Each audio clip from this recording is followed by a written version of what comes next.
Hey healers. Hey. Hey. Hey gods and goddesses and supernatural genderless aliens. Welcome to the chat. I am Sarada Muladara, the rootchakragoddess. This is like psychic medium coaching for you. So hop on, drop your city, drop your zodiac sign. Let us know who's in the chat. What's up, y'all? Smash that like button. The like button is it for YouTube algorithm. Just so you know, every time you like a video of mine, you're doing the Lord's work. You're doing something great for me, so thank you. It's 5:04 on the clock, and we are in New Orleans. That's our area code here. I'm a Gemini Sun, Mercury, Venus, North Node, Chiron in the 8th house with a Capricorn moon and a Scorpio rising. So we're about to get into it. Yeah. We got a Cancer in the house. What's up? So you guys, you're more than your zodiac signs, but it's fun. It's like a fun little cult to belong to. I'm the cult of Gemini. So you guys know I talk for my work about sex, sexuality, sexual healing, breaking generational curses, healing the deepest wounds of all time. And one of those wounds is the betrayal wound. It is so challenging that a lot of people never get over it. There's people still bitter 50 years later for things that have been happened. We don't want to be like them.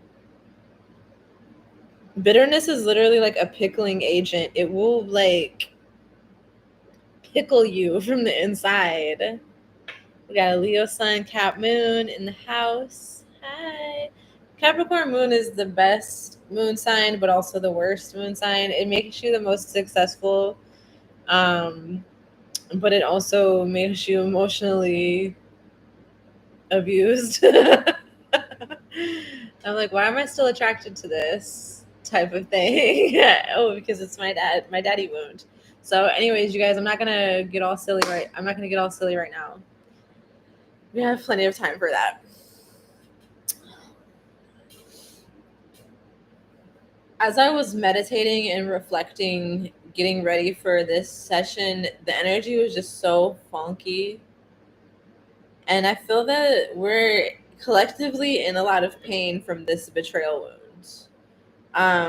So one of the things that's been happening over the past few weeks / few months with my clients, my students, and my constituency is that I've been publicly exploring like what it means to be a narcissist in the dynamics of the empath versus narcissist landscape of social commentary that we have going on right now.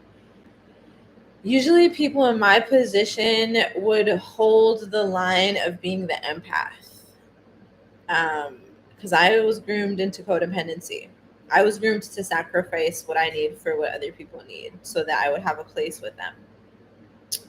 So because of that, that made me vulnerable to situations with other people where I basically outsourced my responsibility for myself to that person. This is really common for women in relationships. It basically looks like making decisions based on what your partner wants you to do, letting your partner make decisions for you. And I don't necessarily think that there's anything wrong with it, but that also entails like you being able to make the decision to choose a partner who you can trust to make decisions for you and who you can trust to make good decisions for you, versus choosing a partner out of I don't want to be alone, I can't be alone with myself, and I'm scared to exist on my own. It's a much different energy. Like you choose a partner because you just don't want to be alone, but okay, you're not alone, but you're with somebody that you can't trust to make decisions for you. And that's the whole point of being with them, is that like I can trust you with my life. If I'm going to be having sex with you, if I'm going to be giving you my body, letting you do whatever you want with it, like I'm putting my life in your hands. I don't want to do that just for no reason. So for a lot of people that have experienced betrayal in their families of origin, you're attracted to someone who can't really like it. You can easily be attracted to someone who can't really be true to you, because that's already what the amalgamated imprint of love looks like and feels like for you. So how will you know it's love if you don't feel that sting of betrayal? But then what happens after the betrayal? Well, you're so used to being betrayed and then forgiving, and being betrayed and then forgiving, and then being betrayed and then forgiving. You forget that you have the option not to keep accepting it, not to keep forgiving it. And then you get to a point where you realize that you have that option, and then all of a sudden you exercise that option.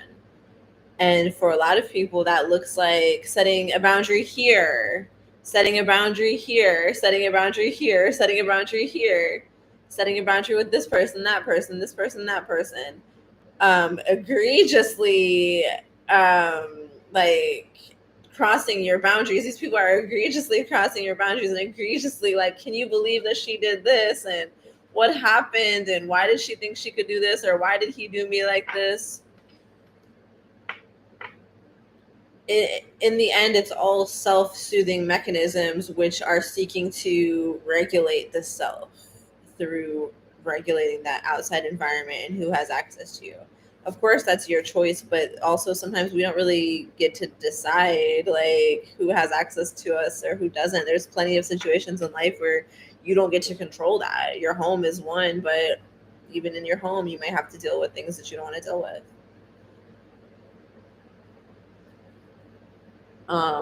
So we're gonna be drudging up a lot of betrayal wounds.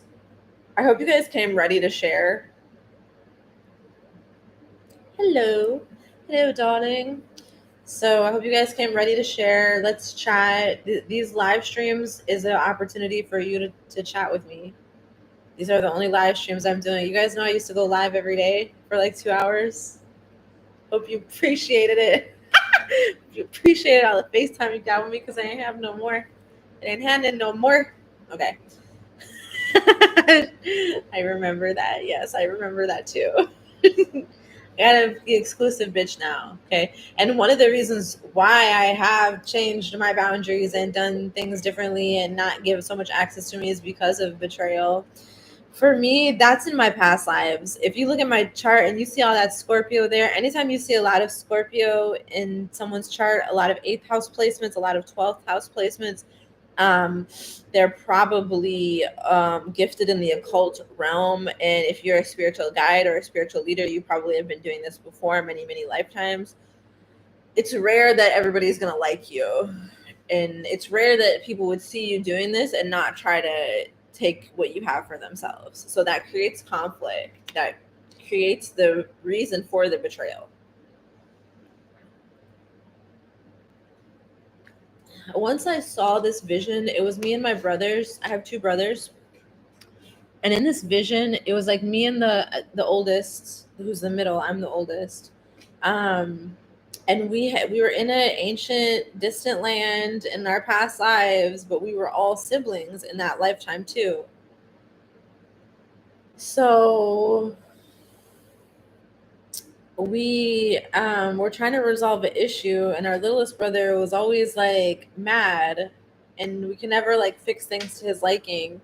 But we tried to resolve the issue by granting him one kingdom for himself. And so what he did was he took that kingdom and he built it up, and he came back and he conquered our kingdoms. And we were like, how could you? We gave it to you. We're your siblings. He did not care. So that's betrayal. So that's just one example out of however many lifetimes, however many layers and dimensions of reality that there are. So there could be unlimited experiences that you guys have that are contributing to betrayal consciousness that you have in this day and age. And she said, I have 4 Cap placements in my 12th house. So you having 4 Capricorn placements in your 12th house, which Capricorn rules like authority, and like, you know, being the boss of others. It rules a lot of karma and father wounds. And having it in the 12th house ruled by Pisces, which is all about your past lives and the collective unconscious, that definitely would indicate to me that you have significant betrayal trauma in your past lives. And probably this lifetime too. So it's really important for you guys to clear some of this stuff out. This is what this is for today, because if you guys know, if you've followed me for a while, there's been so many times in my professional career where I've been so unprofessional by what I've shared as far as like interpersonal issues that I've had with other people or whatever. I kind of like didn't really give a fuck about being professional. I just needed to clear my own throat chakra.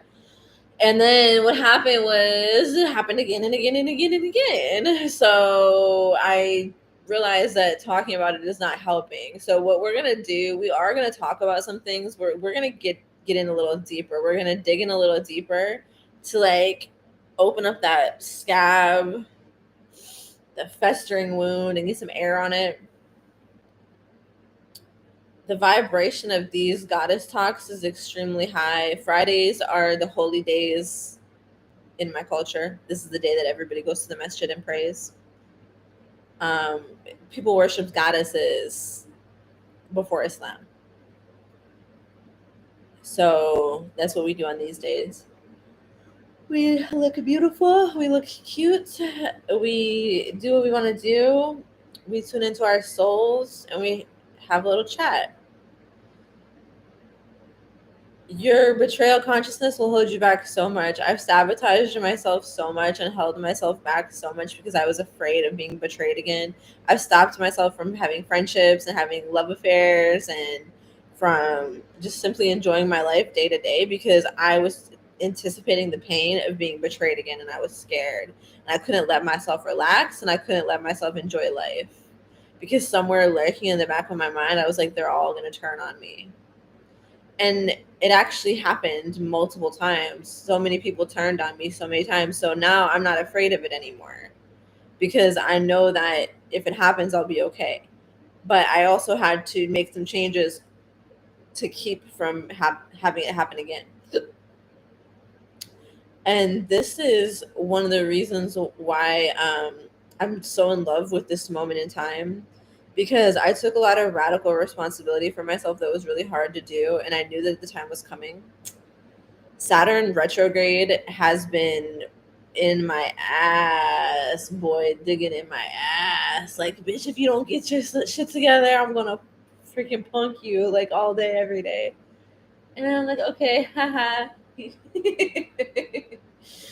But what I find interesting is that Saturn goes direct right before root lock round 2 starts. So I have all the time to get everything together before root lock round 2 starts. And then it's really on and it's really game time, because what I do is I help you guys break spiritual curses that are on your lineages for generations. And that is not a game.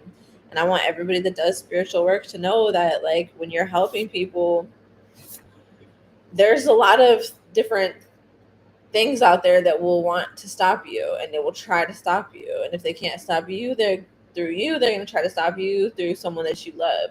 So sometimes actually betrayal and being betrayed can be one of the best things for you, because then you don't have to worry about that. Like, if I love someone and I'm afraid that my spiritual work is going to go blowing back on them because they haven't taken enough adequate precautions themselves, and then they betray me, then I don't have to worry about them no more. It makes it so easy. Sometimes these betrayals actually happen for our benefit because we've been having to expend too much energy protecting other people that are in our cipher when they don't deserve the protection, because they're just gonna fucking like fold at the last minute at the wrong time. They're just gonna fold. They're just gonna freaking fold. And then you put all that energy into them for what? So we have to always look at how we co-create situations, because if you're experiencing betrayal, that means you've betrayed yourself. This is one of my YouTube videos, is like the end of self-betrayal, and it's talking about this, is that you can only be betrayed by somebody else if you've already betrayed yourself. And usually that's what we do. We betray ourselves because we don't think that we're good enough, and we think that we can somehow be better and do better. We'll be able to get this person to see us, to like accept us, to not betray us, to not abandon us. But it was never about that.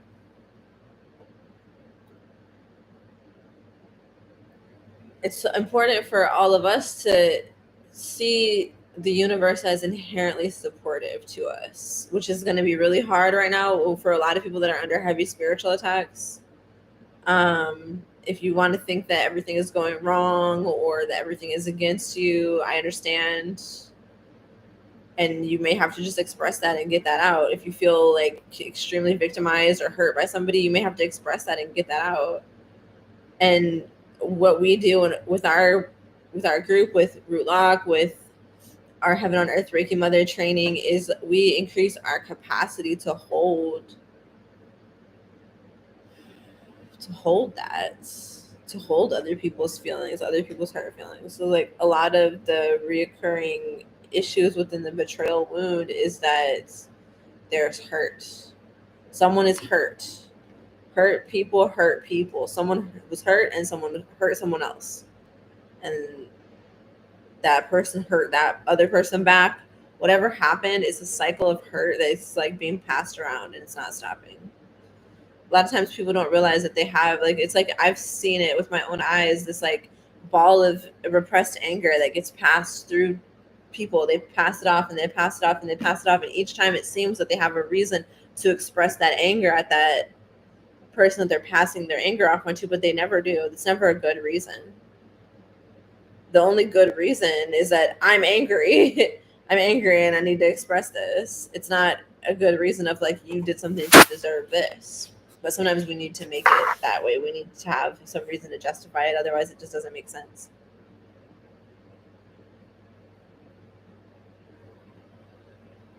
And today you are giving me Snow White vibes, and she was also betrayed by her jealous stepmom. Yes. Thank you. It hurts, but it's only a projection of who they are and a projection of ourselves too. Yes. Yeah, because we are indoctrinated and conditioned into like a paradigm which is like us versus them, me versus you. It's separation consciousness all the way, and we're not encouraged to find win-win situations that we could all benefit from, because that doesn't support the status quo. It doesn't support capitalism. It doesn't support colonialism. It doesn't support colonial interests. It doesn't support war. It doesn't support sports and religion. So one of the really great things that's happened recently, because I have experienced betrayal within my work as a Reiki teacher. But it's funny because like I have had times and situations in which I don't like how I acted, or I feel that I handled situations badly. And I feel that I was like extremely narcissistic with a lot of my dealings. Like I became a spiritual narcissist, and all these things went to my head, like all the knowledge, all the understanding, the position, like it just all really went to my head.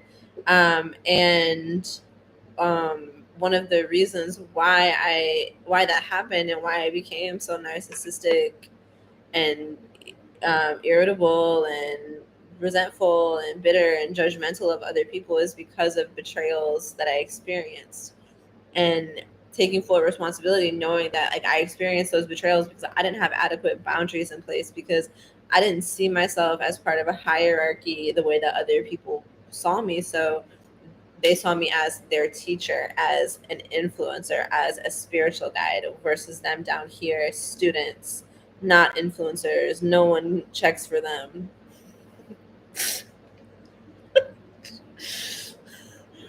Whatever.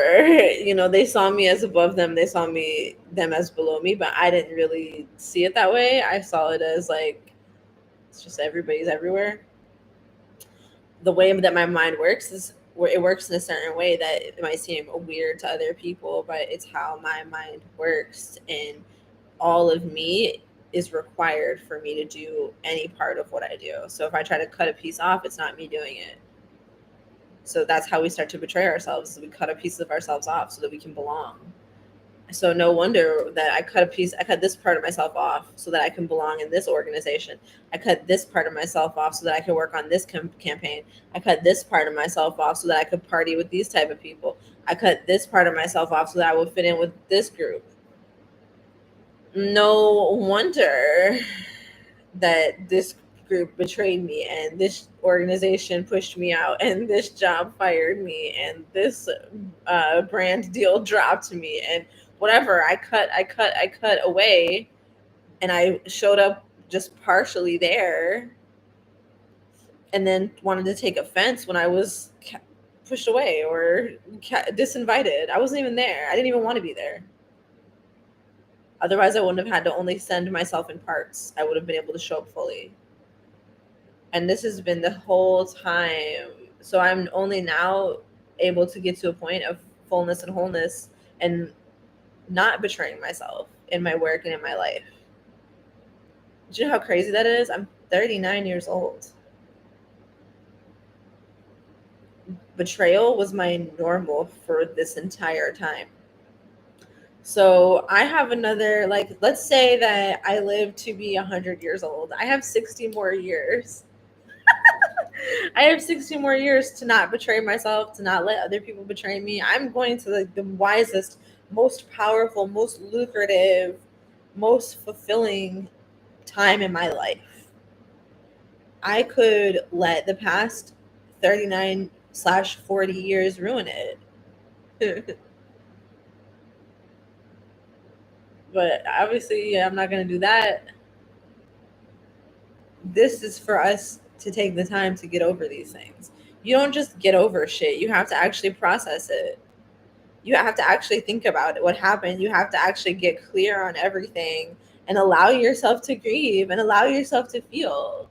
Like when all the kids on the playground didn't want you to play with them when you were 5 years old, and you still to this day at 50 years old can't go up to a group of people anywhere, at a social function, at a work function, at a family reunion. You can't go up to a group of people anywhere because that visceral memory of being rejected and humiliated still lives inside of you, and that's your normal. That's what you have taken up as your normal experience, is that when I go up to a group of people, my peers, they'll reject me and humiliate me, and they might even pretend to be my friend, but then eventually they're going to betray me.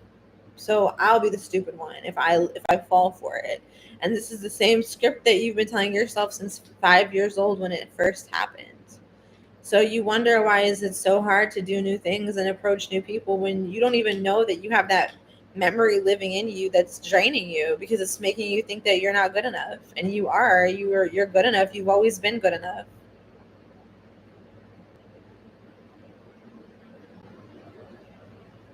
Whatever betrayals happened because you were so good. Sometimes these things happen to us because they have to toughen us up. They have to show us what humans are like. They have to, like, sometimes push us away from certain situations. Like, thought that person was your friend, but they really weren't. So they betrayed you so that you could find real friendship. Or the fact that you were turning away from yourself, choosing a fake ass friend that couldn't be there for you. Giving your all to a relationship where you were not supported. So now that betrayal is the best thing that could ever happen to you. That rejection is the best thing that could ever happen to you. And it's so important now to neutralize those stories so that something else can come in its place, because something really wants to come in its place. He Something really wants to come in its place. It's love. You guys know that meme of Jesus where the little kid is holding this small teddy bear and he doesn't want to give it up, but Jesus is trying to give him a big teddy bear? That little teddy bear is those old resentments and whatever offensive strategies or defensive strategies you've used to protect yourself from other people trying to get close to you. And the big teddy bear that we're trading now, we're trading the little teddy bear that's full of resentment, bitterness, and animosity and humiliation from all those betrayal wounds from lifetimes on lifetimes, generationally, ancestrally, in this lifetime as well, in childhood and adulthood, from family, friends, lovers, strangers, colleagues, whoever. And we're trading that little bear for a big bear that we can hug. And that big bear is unconditional love. That big bear is real friendship, lucrative business deals with soulmate clients and colleagues, respected as an educator in your fields, sharing information that they're not going to learn in K through 12 or even ethnic studies programs in university. And you start to accept who you are, why you're here, why like groups of people have seemingly like come out the woodwork just to comfort you over time. Like, why? Has anybody ever been canceled? Has anybody here ever been canceled? They don't get cancel me no more because they know that I have to get canceled for new things now for me to get for me to actually have people canceling me, because they already like know that I don't care about whatever else they be saying. So I need a whole new audiences of people to cancel me for that to even happen. Yes, I got silent canceled. What's silent canceled? Like people didn't talk about it, but they just to talk about it to you, but they just talked about it amongst themselves.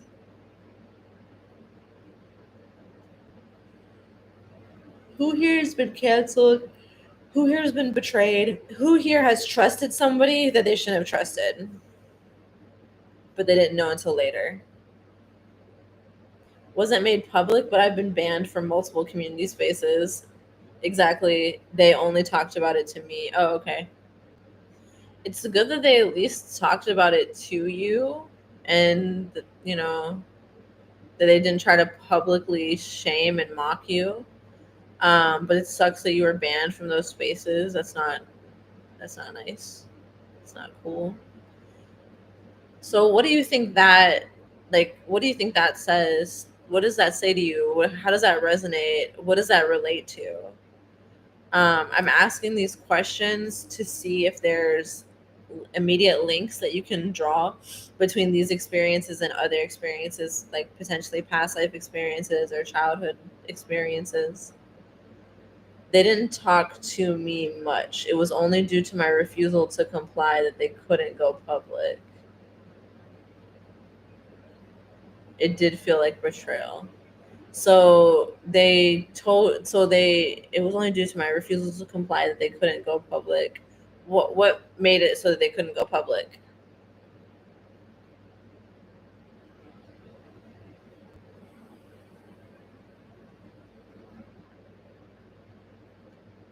Yeah, because this was your community, right? These were people that you were in community with.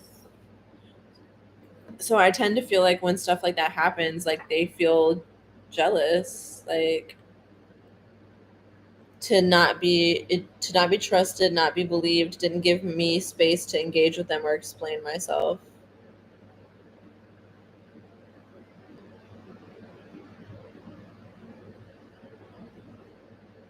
Yeah. It really hurts. It really hurts. So there's a few things that typically will happen in these situations, and usually they're completely out of your control and they have nothing to do with you. And that's why typically the person that's being betrayed or canceled is a scapegoat. So let me pull up the definition of a scapegoat. So, and here's where we too, like, we look deeply into our own responsibility for all of these situations, because that is what helps us transform them. We will not be able to transform from a victimhood mindset. Um, so it's important for us to like be heard, let it out, have love and support. But the thing is that will never be enough to fix it.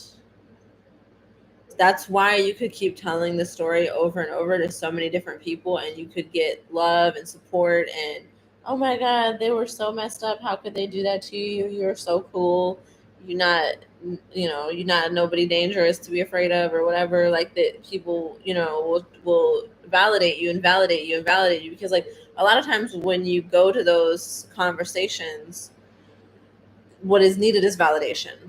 So the person is going to provide you that validation. Either they're going to provide you the validation, or they're not going to provide you the validation. And whether or not they provide you the validation is whether or not you feel good in that situation. But the validation is not going to keep it from happening again. The responsibility is going to keep it from happening again. And I always say this because it is my goal when working with you guys to help you immediately stop whatever adverse situation is happening. So I can't help you stop it if it keep happening right now. I can't help you stop it if it keeps happening to me right now.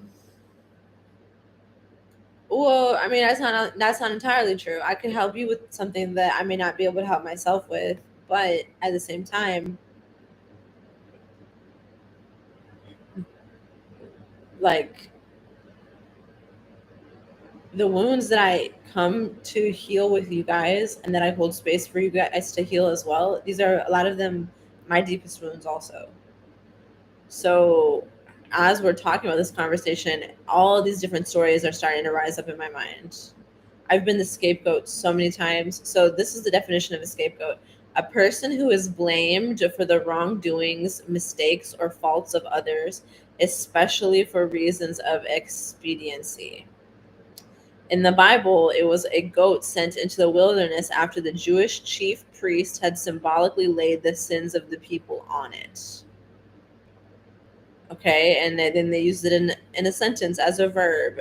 Few things are harder for kids to bear than being scapegoated. All right. So did you guys see the layers to this? It was a literal goat that was sent into the wilderness after the chief priest of the entire community, symbolically laid all the sins of the people on that goat. This is what's happening when a lot of people are doing Reiki. They're taking on the sins of all the people that they're working with, or they're putting all the sins onto the person that they're working with, and they don't know.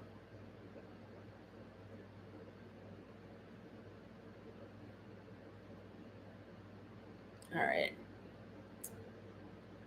I think they didn't go public because maybe it wasn't as popular then. This was pre-pandemic, so it was kind of before the cancel culture thing. But I still got the blowback and hear gossip. Oh, and I had an ex post publicly on the internet basically saying that I couldn't be trusted. Anyways, I do try to move on from it and not repeat the story. Yeah. So what? So why is it that you try to move on from it and not repeat the story?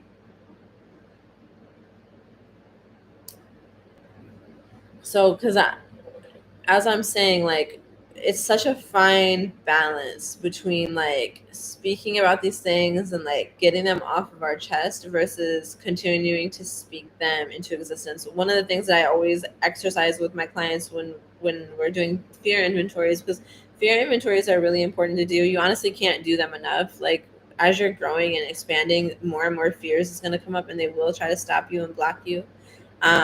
And the fear of betrayal is a huge one. So I always tell you guys, like, just write your fears, just be honest about what they are. You're not manifesting them, you're being honest about what's true right now. And it's important to be honest about what's true right now, because then we ground ourselves in reality and how we really feel. There's so many potential like slipstreams of consciousness and layers of consciousness you could be in. So when telling these stories and when getting a resolution from these like betrayal wounds, like, it's really important to go into the heart space. So that's where the healing can actually touch you. But when I tell you guys, like, I've been scapegoated, I've been that so many times. The worst time for me, one of the worst times, and one of the times where I really clearly noticed that this was happening to me, not just in my family, but outside of my family, was a job that I worked that I was completely dedicated to and completely obsessed with. And it was really stressful, and a lot of stress was always getting put on me, even though I was the lowest paid person there. And I got chronically ill, and I explained, like, you can't stress me out because it'll make me sick, but they kept doing it, and it just kept getting worse, like, in the working environment. And it was such a simple issue of, like, boundaries that were not being respected, but nobody else respected their own boundaries or other people's boundaries. So because I was asking for my boundaries to be respected, I was looked at as the problem. And the thing is that you don't really, like, ask for your boundaries to be respected. Either they are or they're not, and then you decide what you want to do. And I didn't really know how to do that, because, like, another person that I worked with, she had quit, she had decided to leave. And it was just so crazy because I never even seen that as an option. Like, I was so happy just to have that job. It was so hard to get that job, and I wanted it so bad. It was the perfect job for me. I put all of myself into it. I was doing organizing for radical women of color, nonviolence activists who are doing activism and education around creating more safety for women of color and people of color from state violence, from interpersonal violence, from emotional pain. And I got to meet so many cool people and bring so many cool people together. And this was my job when I was in my 20s. And that's what everybody knew me as. And then some of the people that I worked with were in polyamorous relationships together, and they were having conflict, and then they were also having a conflict with me. And I shared a article that was critical of one of their um, like partners. And at that moment, I believe, to mitigate the relationship tension that they were all experiencing, that didn't have anything to do with me, because I wasn't in their polycule. I was just a brown girl genius, just there, just trying to be friends and cool, and not there to fuck everybody. But that's always been such an issue for me, that it's like, this is another part of my wounding, is that, like, if I'm not sexually available, I will be abandoned. If I'm not sexually available to these people, I will be abandoned.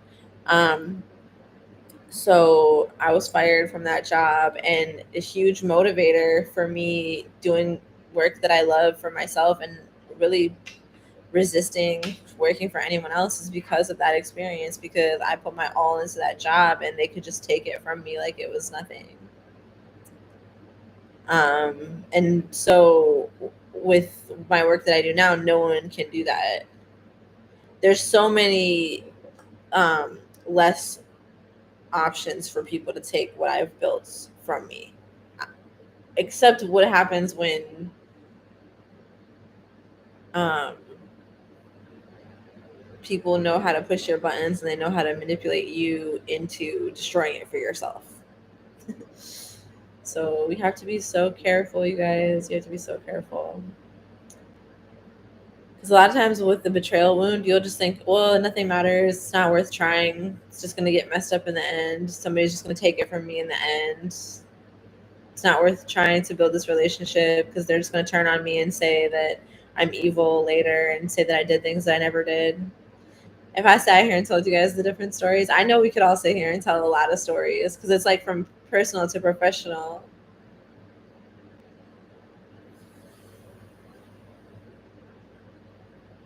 Like, a professional betrayal and a personal friendship betrayal hurts so bad.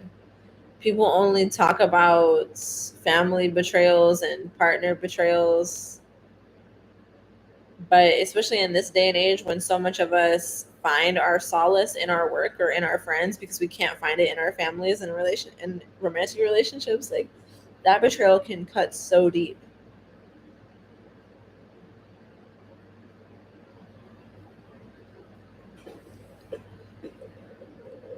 Yeah, exactly that. Not wanting to manifest it again. Maybe I should fear inventory, the fear of betrayal. It does show it. Yeah, if we were to take inventory of the fear of betrayal, like, where does this fear come from? How old was I when I first felt this feeling? I was doing some journaling on it earlier, and it for me, a lot of that wounding started when I started to go to school. I wrote, from the perspective of my 5-year-old self earlier, when she went to school and she was different than the other kids and they didn't like her.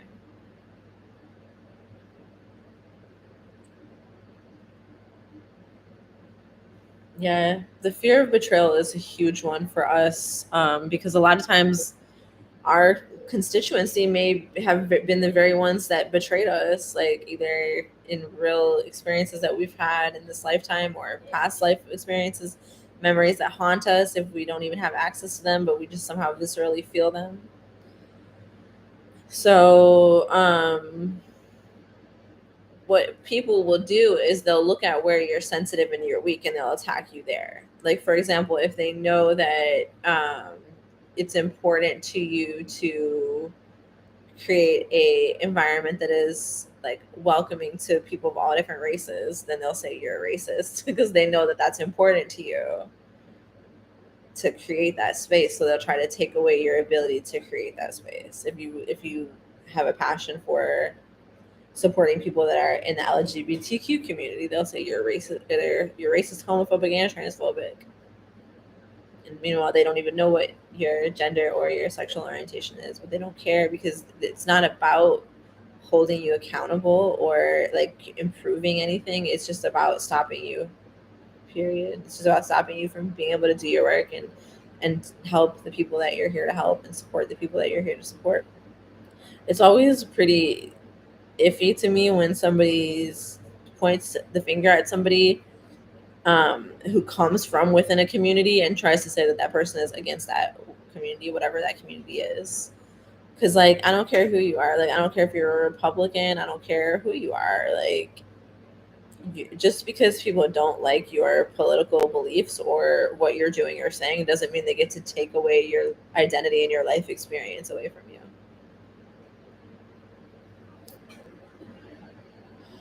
I felt betrayed by my mom a lot when I was a kid because she always protected my sister because of her mental issues.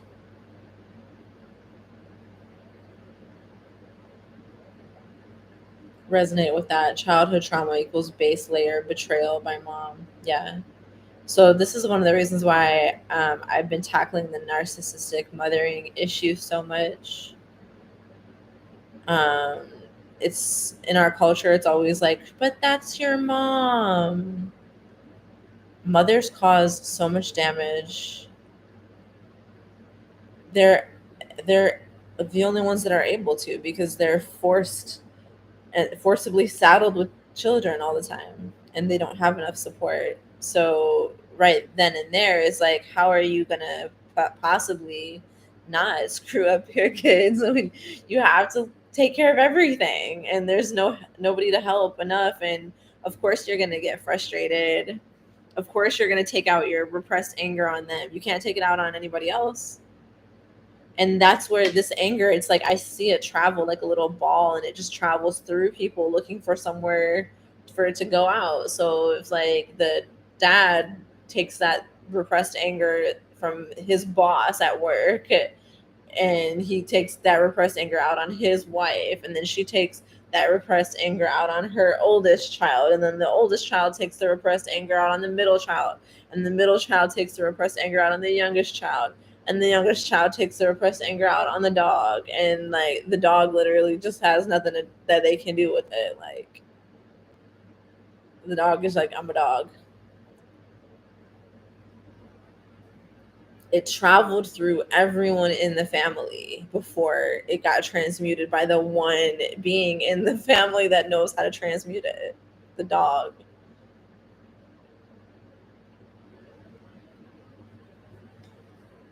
So everybody needs to be a spiritual warrior. What if that repressed anger bubble held a spiritual attack in it, and the spiritual attack went from the boss to the worker, but he didn't take it on. He passed it to his wife.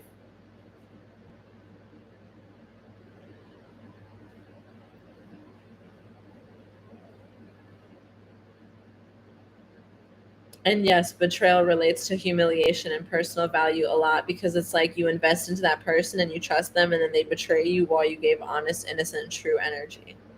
And that's another thing, like, that we have to be responsible for is our energy and what we do with it. And it sucks so bad when we do that, when someone betrays us, when we gave them honest, innocent, pure energy. And unfortunately, that's our responsibility, to be so stingy and discerning and selective with who we give that energy to, because the energy vampires, they don't care. Like, people that are going to scapegoat you and betray you don't care how honest and pure your energy is. They hate that, actually. That's what they hate the most. There's been plenty of times where people have betrayed me by saying I did to them what they actually did to me. 100% boundaries. Hmm. And you could be giving someone honest, innocent, pure energy, and they're like, yes, finally I have a way to get over on this person because she gave me her pure intentions. So, like, people actually are a lot more jealous and envious of those pure intentions than they'll let on, especially while they're in the midst of betraying you. You don't have to worry about being betrayed when you have boundaries and you trust yourself, and you trust yourself to set those boundaries from the beginning. And the reason why we don't always do this is because we feel that we'll be abandoned. This is a problem,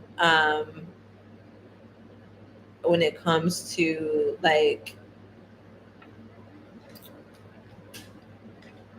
for me, for my interactions with my constituency, my clients and students, when people put me on a pedestal and they have such a, like, high level of respect for me, that if I say, hey, what do you think about this, they're like, yes, without even thinking about it. And I'm like, no, like, don't do that. Like, um this is the responsibility that I have. If I know that people might overpromise to me or overgive to me because of love or respect, or however they feel towards me, that might cause them to feel like they have to do something extra to impress me, um, it's my responsibility to stop them and not let them do that. Because what would happen if I let them keep doing that? I mean, sometimes I can't be there. I can't be in control of that. I don't know, but if it's within a container that I can hold, I don't want someone to get to the point of being resentful. And this is a point that we're in right now, which is why it's so important to have this conversation, as we're having these conversations about the tension between the empath versus narcissist dynamics. Where what I really enjoyed about the results of me speaking about being a narcissist was that a lot of my clients and students began speaking about those dynamics within themselves and breaking those things down, and publicly admitting and talking about how, like, in the past I've been on the victim side. I've claimed victimhood because someone else was a narcissist, but really I was a codependent, and I was doing the wrong thing with them too. It wasn't just them against me. This is a really hard thing with betrayal, is that a lot of times we actually get a lot of positive reinforcement from others when we experience betrayal, because we need others. So someone betrays me, I need to tell my friend, because I need my faith in humanity restored, and I need my friend at that moment. And if I didn't have my friend at that moment, then um, I would feel lonely, and I would feel even worse. So I need to feel closer and closer to them. So I need to make sure that they know that I'm the right person in the situation. I wasn't the wrong person. I wasn't the bad one. They were bad to me. So all these childlike impulses just automatically come out. We can't control it, and we need to have love and compassion for ourselves when we show these type of dynamics within ourselves, because it's purely natural. Like, why wouldn't you like try to do whatever you could do to secure belonging and to secure that you won't be abandoned and understand?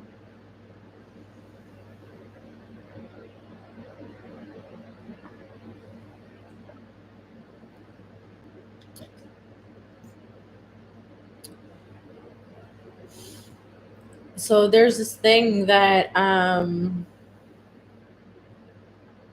happens when somebody's feels extremely powerless and doesn't get enough attention, where it's like the covert narcissist dynamic of victimhood. The person is always a victim. This is what makes it so addictive to experience betrayal and to experience abuse and all these things. It's part of what makes it so addictive is the positive reinforcement you get when you leave or when you break from the situation, when you go to other people for support, because a lot of times we need love and care and support, but we don't really know how to say that, or we don't really feel like we have a good enough reason to need it. But when you've experienced something traumatic with someone else, then you finally have a good enough reason. So people will take that and run with it and not even realize how they've created situations that like led to that. For example, I know a guy, and yeah, like after he told me this story, I stopped dealing with him because this is dangerous. You know, you think that people are just complaining, and this is the thing too. Is like when I look at myself, like there's been so many times where like I would complain and complain and complain, and it was just for me to self soothe. It's what I needed to do, but um, like from the outside looking in, it can be scary, threatening, and dangerous because a person that feels like a victim can never be accountable to anybody, and they'll always search for ways to make themselves right, and they'll throw anyone else under the bus in order to do that. So this person that I know, he had allowed a relationship to develop with a woman who he was not really interested in or attracted to, but she was very attracted to him and interested in him, and she was very much in her masculine energy and he was very much in his feminine energy, and he allowed her to pursue him and like put the moves on him and like, you know, spend time with him, and like other people thought that they were together, but in his mind that they weren't. And she continually crossed his boundaries without him ever really setting them, because again, he didn't want to be alone either. So resulting in and he's a person that likes to have some problem that he can talk about to other people. He likes to make other people look bad so that he can look good. So for me, so seeing this, so okay, so what would happen if I put myself in a situation to allow him to do something like that to me? Like, I would be clearly inviting the situation and allowing it to happen. But what ends up happening with a lot of the generational curses that afflict a lot of the people that I work with is that they blind you to certain things so you don't see certain things going on. So the end result for this person is that he filed charges against this woman. She got so irate that she like put hands on him and like acted crazy, and he filed charges against her, and she's facing jail time. Okay, she's facing jail time. She's facing jail time because she chased after someone who didn't want her, but he didn't let her go. So in that situation, who got betrayed and who was being betrayed and who was the betrayer? Because he'll tell the story like she hurt him, she did wrong things to him, she did this and she did that, but he allowed himself to be in that situation. So for people as they grow, and this is a person that's a little bit younger too. So for people as they grow, like there's less patience afforded when you're young and you do things like that. You're more likely to experience patience from other people. This is another thing too about that dynamic that I just feel like this really needs to be said. I don't know why. I don't know who's listening to this, but was a dynamic between a black man and an Arab woman.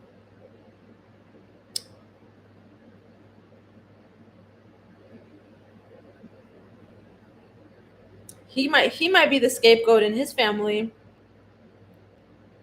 but she's the scapegoat in her family, and then she becomes a scapegoat in this dynamic. So she can take responsibility, learn from it, and heal from it, even if he doesn't. And this is what I'm saying with you guys. We're all individuals, regardless of what your partners do, because a lot of people that will be tuning into this have experienced betrayal from a partner. And a lot of times that partner was somebody that you should never have chose to begin with. Sorry, I didn't mean to say it like that. I didn't mean to say it like that. They were not worthy to be chosen. Okay. Same goes for these friends. And this is so crazy because a friend, people can really hide who they are and how they are if you're not paying attention, if you're not aware. And so, again, you have the same responsibility that they do. If someone hurts you, you have just as much a responsibility in the situation as they do, because you can't make them do the right thing. So if they're going to try to hurt you, they're going to do that no matter what. But you can choose to not allow them to hurt you or to minimize their ability to impact you in any kind of way. It's always going to be the people closest to you that have the greatest ability and the greatest likelihood to harm you the most. So don't be afraid to set those boundaries, because the people that are worth it will respect them and they won't be scared off by them. And it's so interesting that you say that, because I really started breaking my codependency when I stopped complaining to others and dealt with my relationship issues with myself alone and you, haha, in our sessions. Yeah. It's crazy how much complaining robs us of our joy and our presence in the present moment.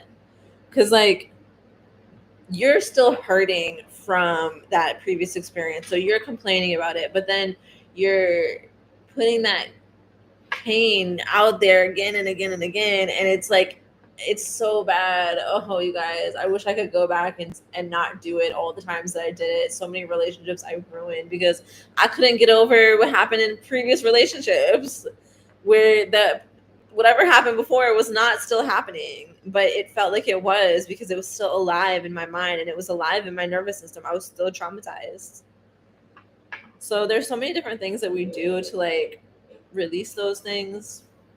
You know, do a psoas release, a vagus nerve reset. You guys can Google those things. Look on YouTube. If you guys are in the remembering container, then we have our remembering toolkit, which has a lot of those tools that you can use, because the main thing that you want to do is come back to a baseline of safety in your nervous system where you feel like you're secure and like you're not going to be hurt, or that people don't have the ability to immediately access you to hurt you. So whatever you have to do to achieve that, you know, you can continue to build up your layers of protection. And it's different in whether it's your business, your friendship, your family, your relationship. The things that you need and the boundaries that you want to have in place are different in each situation, but they might, like, be similar too, you know. It's up to you how you want to structure your life for you to feel safe. And for y'all that are tuning in here, you're psychic mediums and spiritual warriors, it is of the utmost importance that you have these structures put in place so that you can live your life and do your work in a way that's peaceful and beneficial for you. And I see it with some friends that do it and they would rather complain than change their situation. Yeah. I feel like a lot of times we get used to complaining because it feels like that's all we really can do. And me being a person that will change my situation completely, like, I'm not going to complain about most things too much. So when I start to get stuck into complaining and I know that I'm doing it too much, I have to look at the reason why. Because people think that it's the first thing. They think that it's whatever they're complaining about. Like, for example, like, if I'm complaining that, like, whatever, if I complain about being betrayed, like somebody betrayed me, like, and I'm complaining about it and I'm mad about it and I'm going off on that and everything, what's the real thing that I'm really upset about? well, it's not just that they betrayed me, but it's that I let it happen. It's that I foolishly thought that they cared more than they did, or that I foolishly overlooked the fact of what the actual situation is and that my position in the situation. So, for example, like people come to me with spiritual afflictions. So, what the fuck would I look like complaining that, oh my God, all these people, they're so spiritually possessed and have all these problems, these spiritual problems are coming to me. This is my work. This is what I do. Well, the actual problem isn't that they're coming to me. That's a good thing. I'm in business. I want people to come to me. I do this for a living. I want people to come to me. So it's not a bad thing that they're coming to me. What I'm complaining about, if I'm feeling overwhelmed or feeling like, oh my gosh, I'm having to deal with all this crazy stuff. No, I signed up to deal with the crazy stuff when I decided to do this as my job. So what's the real complaint? It's not what I'm really complaining about. It's not what I chose and what I decided on and what I repeatedly decided on every day when I got up and did my sessions and did my business and showed up and made content and said I am a community supported healer. It's not that. What's the real problem? Well, the real problem is I don't have enough support. I don't know how to ask for help. I don't have systems built in to keep track of all these people that are coming to me with all these random spiritual afflictions that some of which I've never even heard of before, but some of which I know very well. Okay, so like we think that it's one problem, but it's really that we actually have a bigger problem that we feel like is harder to solve. The thing that we're complaining about on some level feels more solvable than what the real problem is. And on some level, it feels more relatable. So what's more relatable? Like, this person is annoying me, or I have CEO problems now and I need client management software and a virtual assistant to manage my appointment book. What can I go to my homegirls with? It depends on who they are, right? It depends on who they are. And this is the thing that's really important too, because a lot of my clients are in this position right now where you guys are starting to get more clients. You're starting to see more success and more traction in your spiritual business. So this is when those petty problems will come up the most, and when you'll start to complain about petty things the most, because it's another level of you getting more solid in your business.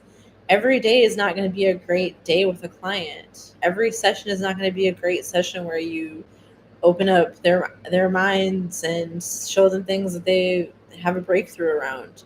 Some sessions is going to be really hard. Some days is going to be really hard. Sometimes nothing's going to make it feel better. So what will keep you showing up? Because it's going to be really, really easy to cop out when you say, oh, well, these people are just coming at me so they can find reasons to betray me later. They're trying to get me off my square. They're, doing this to me, doing all these things to me. Because I feel that, like, very, very strongly that a lot of people abandon their spiritual businesses and abandon their spiritual gifts because of this betrayal wound. Because it feels too scary, because it feels like it's going to happen again. Certain things happen and everything is too close and it feels like it's going to happen again.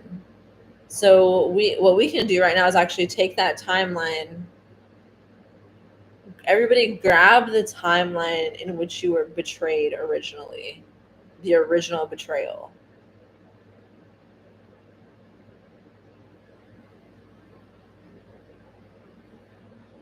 And now grab the timeline that you're on currently in which there is no betrayal. This is the timeline we're on right now. There is no betrayal because there's no self-betrayal.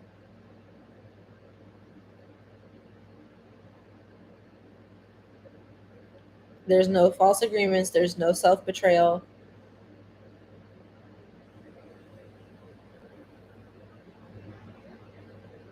You choose. Work with these timelines. This is something special for my root lock healers, because we work on this in root lock and I teach you guys how to jump timelines. So if you want to learn more about that, take root lock.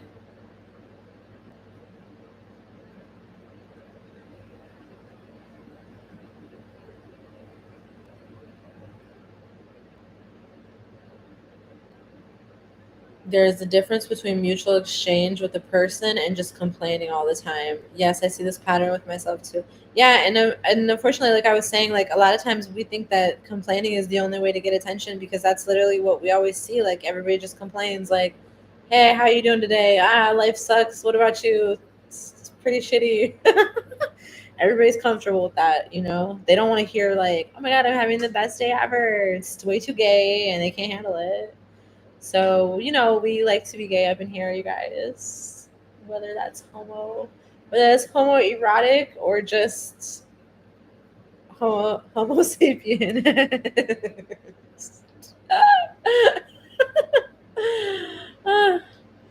But it's soothing. So it's self-soothing. Complaining is like self-soothing, and I personally I agree with complaining. I think you should complain. I think it's better to complain than not to complain. You got to get it out. People that complain are happier than people that don't, but it's how you do it. Just like you said. Um where was that? Okay, I thought you said that, but like it's just like you said, like there's it's difference between like exchanging versus complaining or dumping. And it's different when you're doing it with somebody. So like this is what your journal is for, you guys. When I feel like shit and I need to write down all the reasons why life sucks and I hate it, and I need to write down all the reasons why I wish I wasn't here. I need to write down all the reasons why life is too hard and I don't want to do it anymore. Whatever, you got to get it out. I don't think that it's bad to say it. I don't think it's manifesting it. I think it's being true. That's why when you do tapping, you say what's real. You say, even though I'm so depressed that I could burst into tears right now, uh, I deeply and unapologetically love and accept myself. It is true. It is true. I accept myself as I am right now. Nothing is wrong with me.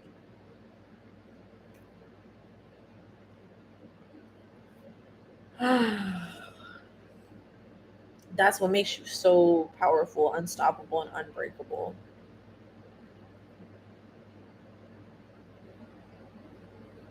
I have sabotaged myself so much with complaining, with unprofessionalism, with bitterness. Maybe I might even do it again. Oh well. What oh well. Oh well. What then?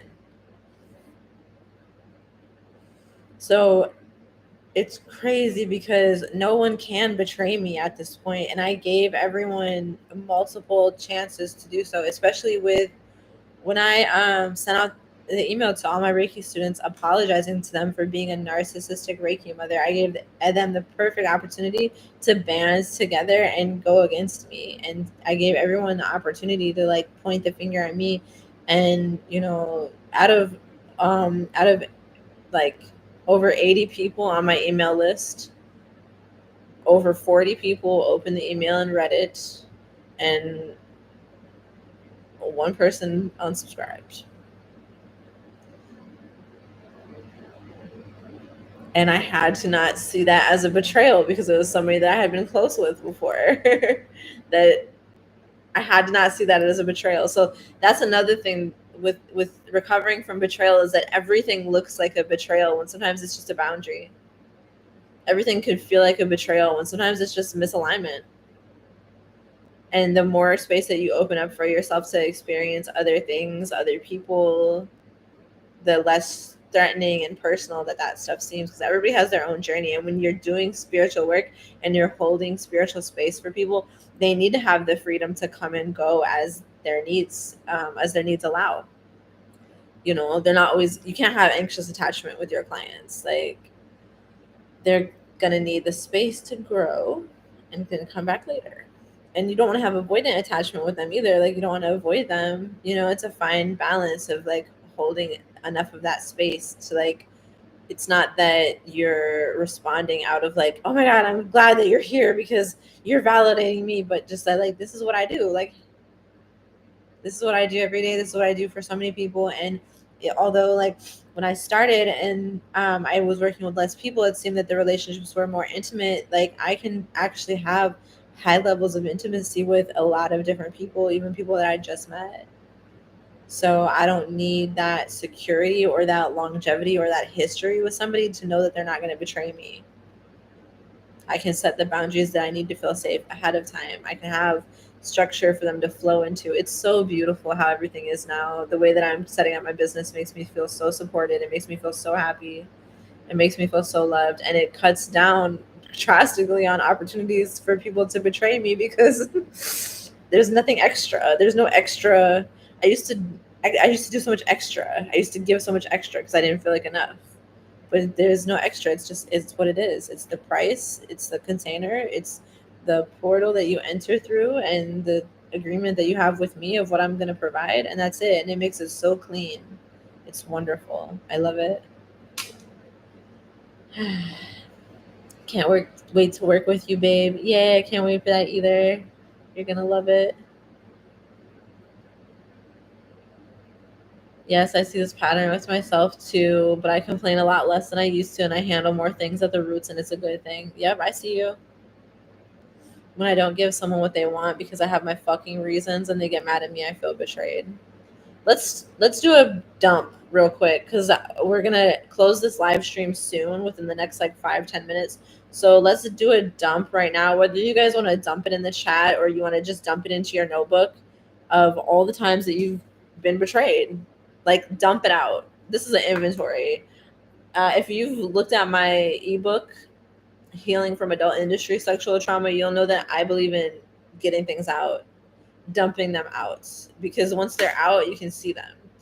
And I want to invite everyone to do a little exercise, which you can start now, like start dumping these things out.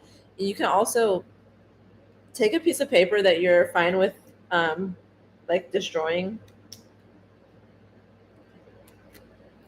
and write on there on that piece of paper, I forgive you for betraying me. Okay, I forgive you for betraying me. And next, right, I forgive myself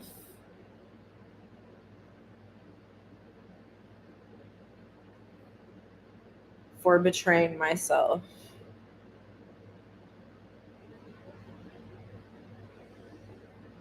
And now you can write, I forgive, and then list everyone you want to forgive. My mom, my dad, my ex. You can write them by name.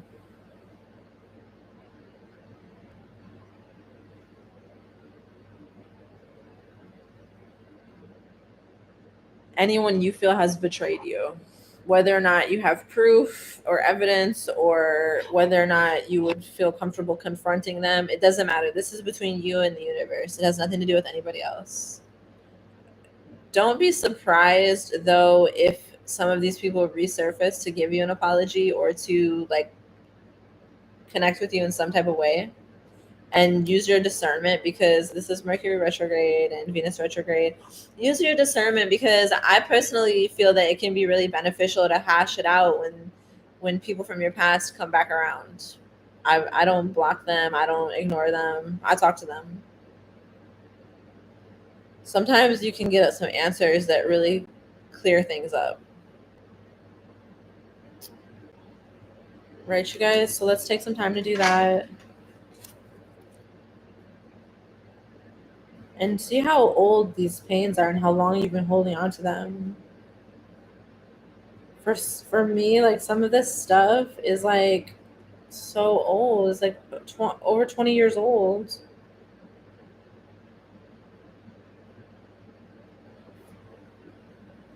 I've had so many experiences of betrayal. I just was thinking about when one of my friends became a neo-Nazi when I was in high school, and I was so upset.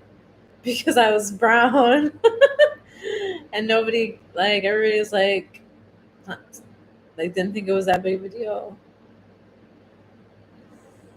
I felt so betrayed. All right.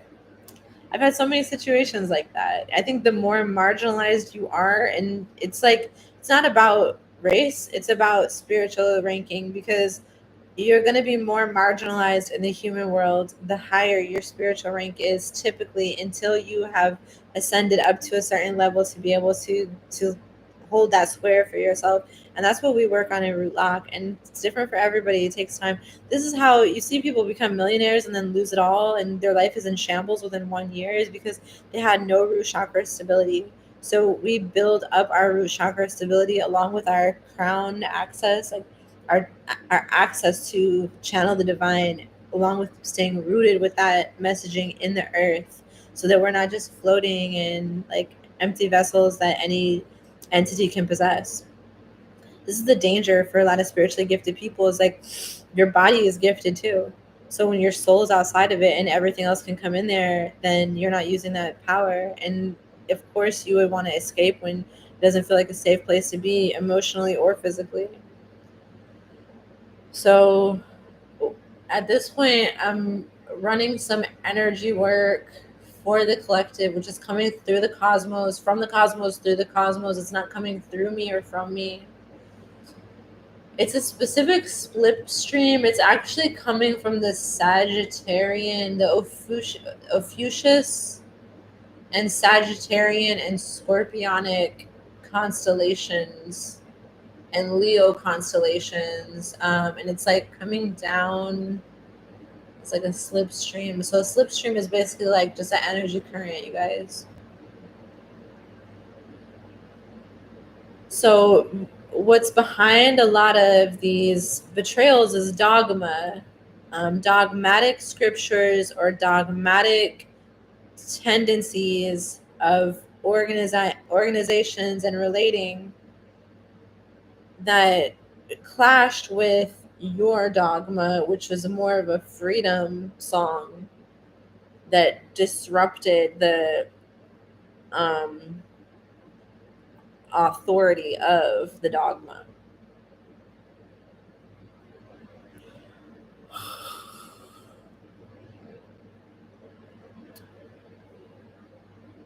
And I'm again like going back to the image of the scapegoat, of the literal goat whose everyone's sins are laid on him, and then he's sent out into the forest to die. He's a baby goat. He's obviously going to get killed, mauled by a bear, or eaten by a wolf. But what if he survives? That's you guys. Like, that's us. Like, what if he survives? They put all their sins on his back and left him for dead. They're not gonna want to mess with him after that. He's gonna be bigger, stronger, and more worldly than all of them. If he comes back, they're gonna be scared because it didn't work. They didn't get to pass their sins off on somebody else. This is what they are counting on and what they've been counting on. And this is at the core of betrayal consciousness. If you're deeply afflicted with betrayal wounds and betrayal consciousness, is you are that sacrificial lamb and that scapegoat that people from your parents, your elders, your teachers, your partners, your friends, to so many people potentially in your life that have tried to put their sins on you and have you carry that. And you get to say no, and you now have the responsibility to say no, and the responsibility to set those boundaries for yourself, so that you can have the space to have freedom, to have love, and to let good things come into your life, to really touch you deeply without that fear that they're going to be taken away at the worst possible moment, or that it's all just a setup for you to be betrayed and humiliated later.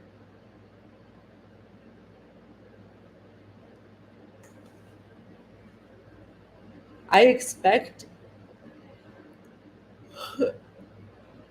there to be like potentially like coughing, phlegm, things getting coughed up, potentially like puking, or some type of major releases in the body as you're releasing these things, as you're doing this forgiveness work.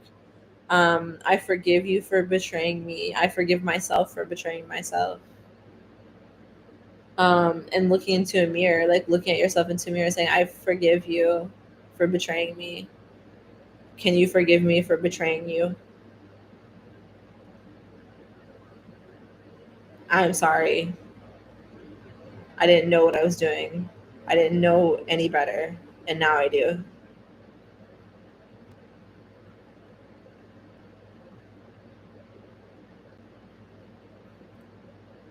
Regardless of whatever happens with anybody else, regardless of who betrayed you, who owes you an apology, who you betrayed, who you owe an apology to, is first and foremost is with yourself. You are the only one. Everything else is just a figment of your imagination. This is all just a figment of your projections. I'm not real. I'm not real. You're just seeing a reflection. Okay?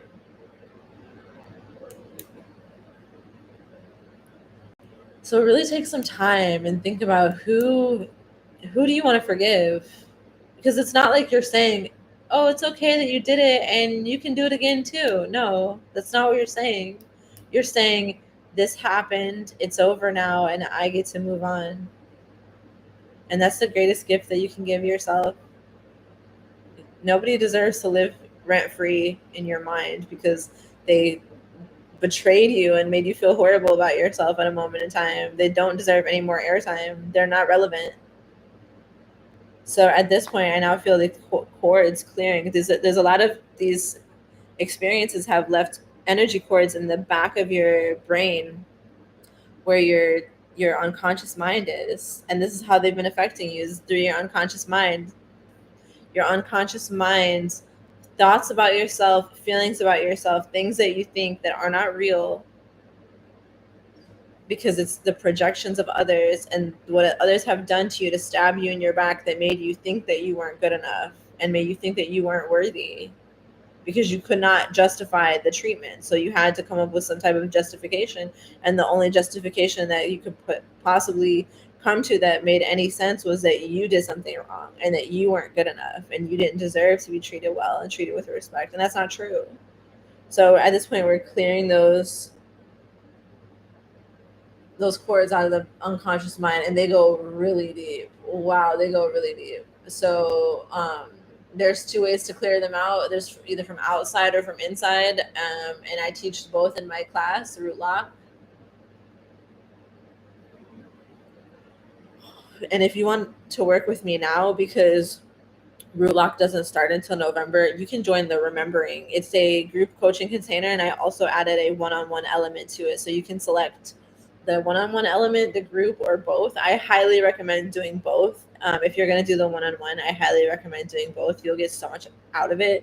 And it's a way that I can really deeply support you in going into that unconscious mind and clearing these things out. So because I have special gifts and tools and knowledge, and this is what I do all the time, so I can quickly see how far those threads go, and they go all the way through the unconscious mind, down the throat to the heart. They affect the womb, they affect the solar plexus, all the way down to the feet. So these are the unconscious roots of self-denial and self-sabotage that lead a person into experiencing betrayal unconsciously, because it's a case of like basically like this side of you is like going towards this way, but then there's this other side of you that gets pulled this wrong way towards the betrayal.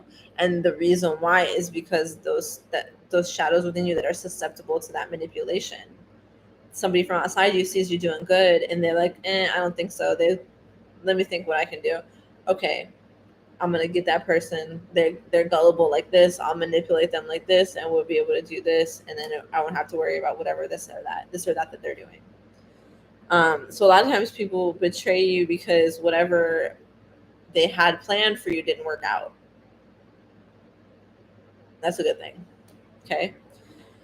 And we're forgiving them. This is what they say: Father, forgive them, for they know not what they do. They're not as smart as you. A lot of times they're not as smart as you, and they're not seeing with foresight the long-term effects of their actions and what they're doing the way that you can. So we forgive them. We forgive them. We treat them like children.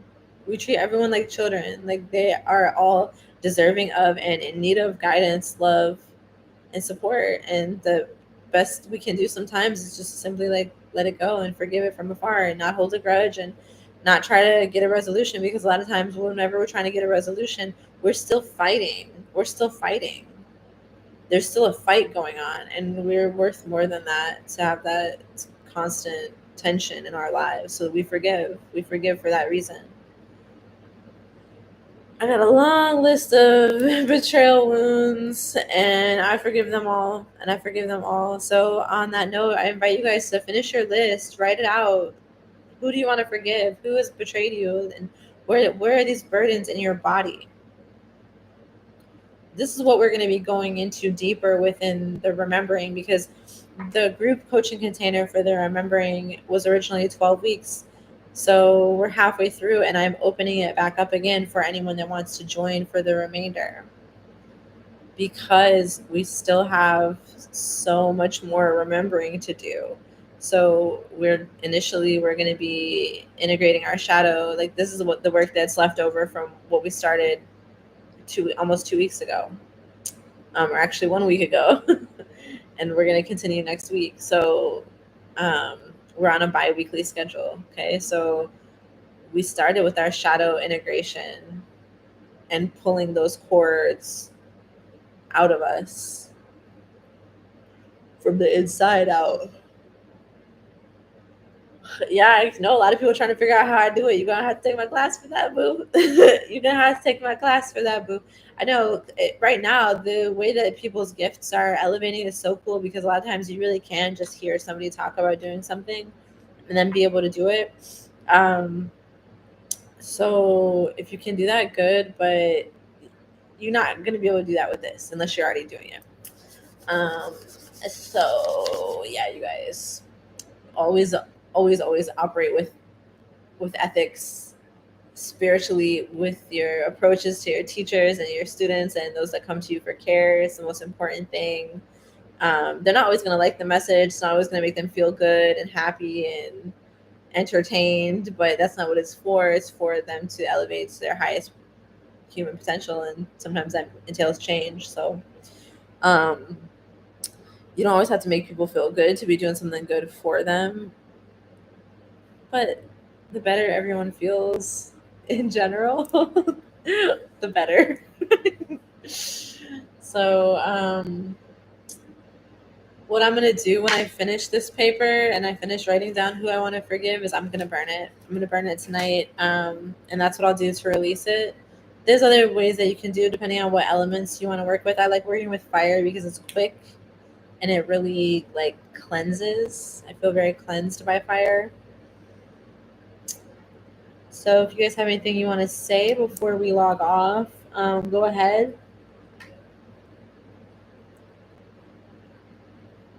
I will be back next week with another live stream for you guys.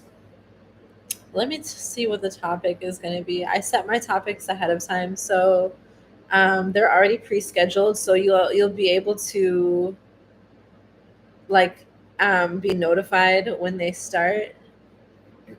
If you go to my page, you'll click on the lives. You'll be able to be notified when they start. So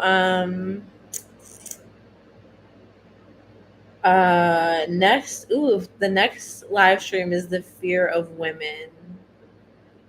Fear of women. Yeah. Wow. I'm really excited for this one. Right on time. Okay, so I hope to see you guys there. You're so welcome. I so needed to hear this. Thank you. You're welcome. Good job, everybody. I'm really proud of your progress in life. High five. I know you're proud too.